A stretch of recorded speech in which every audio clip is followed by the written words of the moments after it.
Bosan di jalan bareng gua Ram, apa kabar semua? Ini adalah minggu yang sangat sibuk untuk laporan keuangan, mau di pasar domestik maupun di pasar luar negeri.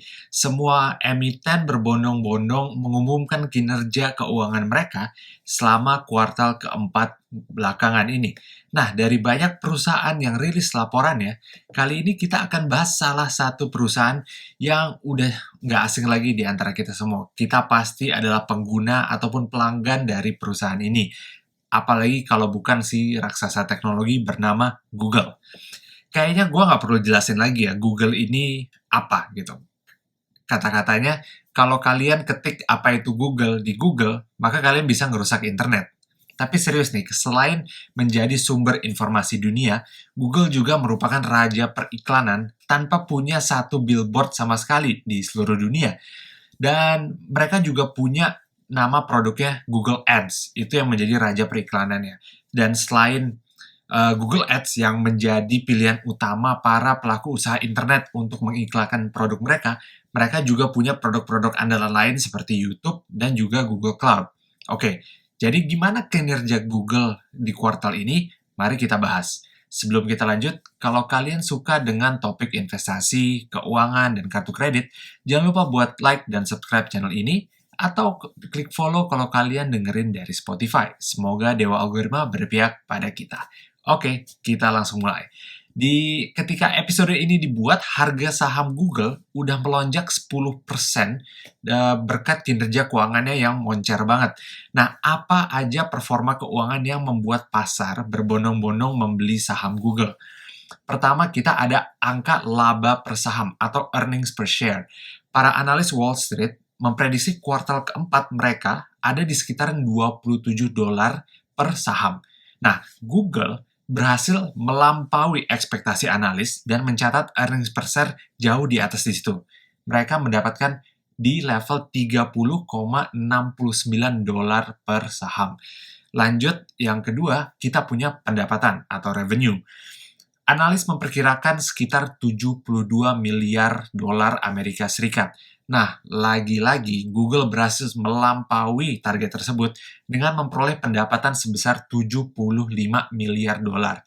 Ini merupakan pertumbuhan 32% dari tahun sebelumnya.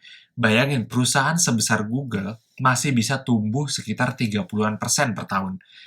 Kalau kita lihat breakdown pendapatannya, dari 75 miliar dolar yang dimiliki Google tadi, 61 miliar datang dari Google Ads, dari periklanan, di mana sektor retail menjadi pendorong utama pertumbuhan Google Ads sebesar 33% dari tahun lalu.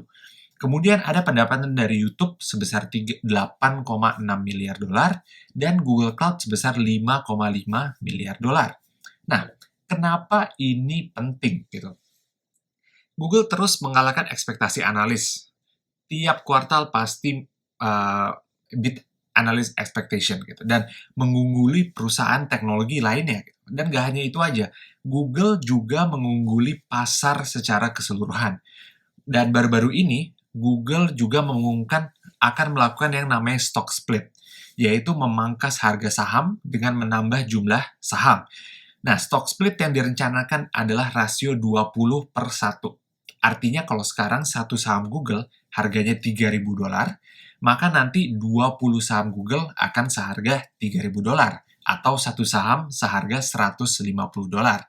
Jadinya harga saham Google akan semakin terjangkau untuk investor retail seperti kita pastinya, dan stock split tidak akan mengubah fundamental utama dari Google. Google akan terus melakukan kinerja keuangan yang moncer terus selama periklanan Google Ads masih jalan, YouTube masih jalan, Google Cloud masih jalan.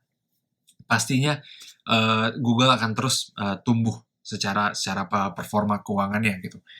Para analis memprediksikan sebenarnya stock split ini merupakan bagian dari rencana Google untuk bisa masuk ke indeks Dow Jones Industrial Average gitu. Wow banget gitu. Nah, kalau kalian mau beli saham Google atau mau beli saham luar negeri lainnya, kalian bisa pakai platform yang namanya GoTrade atau Interactive Brokers. Gue suka banget pakai dua platform ini karena mereka ngebantu gue untuk bisa beli saham luar negeri secara fraksional. Yang artinya gue nggak harus beli satu saham Google seharga $3.000. tapi gue bisa beli saham Google sebanyak 0,01 saham dengan harga $30. Jadi lebih terjangkau, bukan? Nah, kalau kalian mau mulai invest di saham luar negeri, dan kalau kalian tertarik buat beli saham Google, kalian bisa daftar pakai link yang ada di kolom deskripsi di bawah. Karena kalau kalian daftar pakai link yang ada referralnya, kalian bisa dapat 1 saham gratis. Oke, jadi itu aja buat hari ini. Gimana menurut kalian? Apakah ada dari kalian yang udah punya saham Google? Atau kalian punya saham yang lebih bagus dari Google menurut kalian? Coba tulis di kolom komentar di bawah. Itu aja dari gua.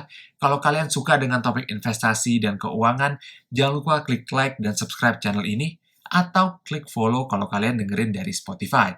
Thank you banget yang udah dengerin. Sampai jumpa di episode berikutnya. Dan jangan lupa berinvestasilah dengan bijak. Bye-bye.